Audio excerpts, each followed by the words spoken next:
Hey, we are back with day 19 of our Journey with Jesus Bible study, where we're going through the Bible chronologically in a year using the Bible Recap Study Plan by Tara-Leigh Cobble. We will be going through chapters 22 through 24 of Genesis.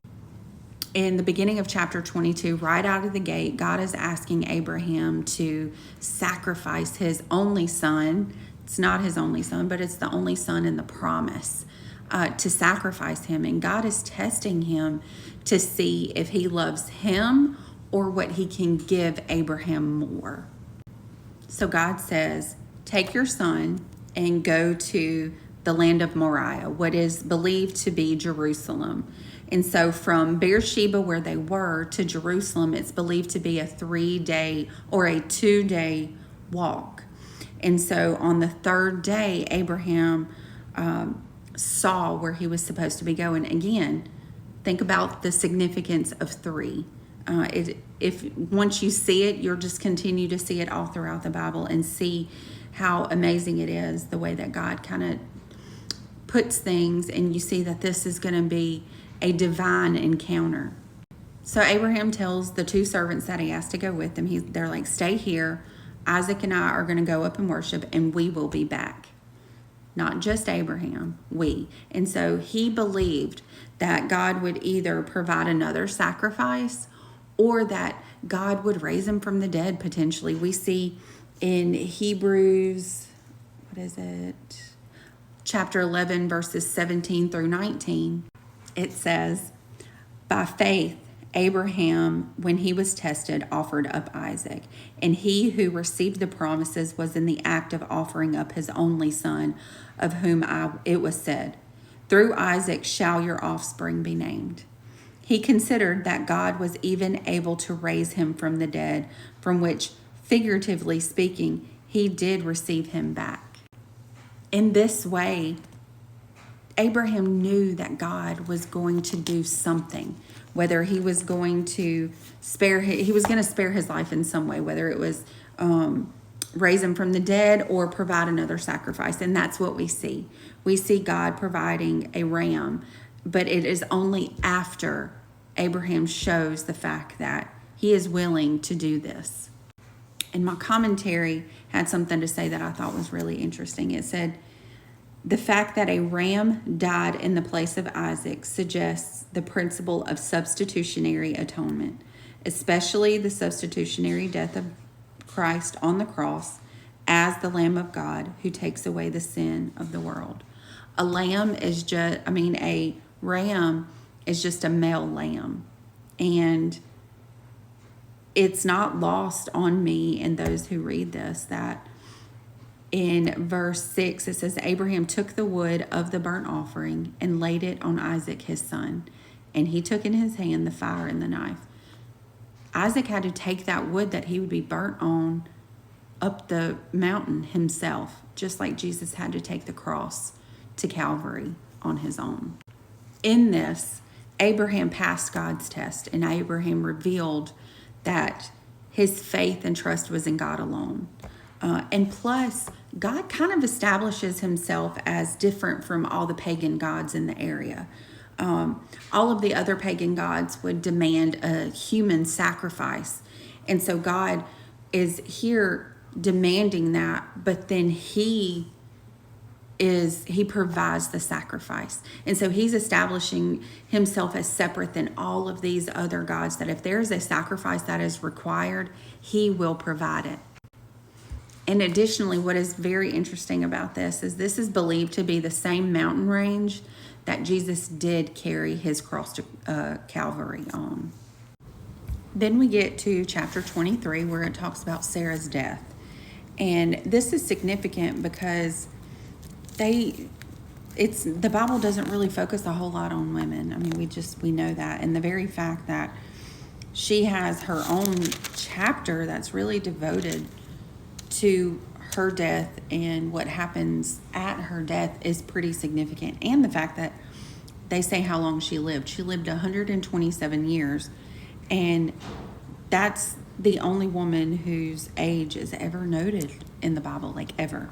And so it highlights her importance in the establishment of God's people as the matriarch of the chosen line. The rest of chapter 3 is kind of talking about how where she's going to be buried, how Abraham gets the land for her burial. And it's significant because it's the only piece of land, and it's the first piece of land that Abraham purchased. Everything else, I think we forget the fact that he was kind of a wanderer. My Bible, the ESV translation, calls him a sojourner. So that means like he never had a home. He always lived in tents and they wandered around. And so this is the first piece of property that Abraham purchased on the promised land. So that's hugely significant. And the fact that I think it was the Hittites, wanted to give him the land, but Abraham was like, no, I'm buying this land. He wanted to make sure that it was a permanent possession for him and his family. And so all of his family, with the exception of Esau, we will see why later, are buried here. So his wife, him, his son, her wife, and their children, minus Esau, are buried there. And then we get to chapter 24, and Isaac and Rebekah is such a beautiful story. Chapter 24 is the longest chapter in Genesis, and it's an emphasis on God's guidance and his faithfulness. We see Abraham giving his servant specific instructions on where to go to find Isaac a wife, what to do, what to take. And we see him obeying. And then we see the way that God fulfilled it. And it's just a beautiful story. And so we go through and we see the servant, he's kind of nervous. Like he gets to, I think it is Mesopotamia. So they're living in Canaan. Abraham does not want him to marry a Canaanite woman. It had to come from his lineage. And so we see in the beginning of chapter 24, Abraham's given a breakdown of what he needs to do. And then we see him go into the well. He prays to God and gives, I will know the woman if these specific things happen. These specific things happen. And he gives her some jewelry and tells her, I want to meet your family. Can I go meet your family? They go meet his family. He recounts everything that Abraham told him and everything that happened to confirm that Rebekah was the one that the Lord sent. And they all ask her, are you willing to go? And she says yes.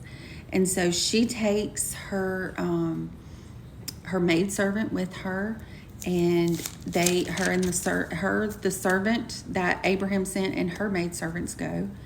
And Isaac is in a field meditating, whether he's praying or whatever.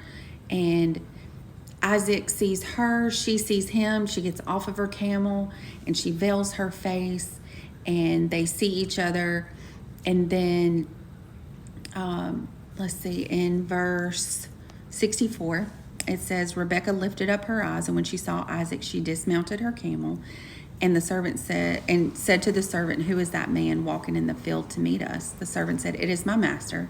So she took her veil and she covered herself.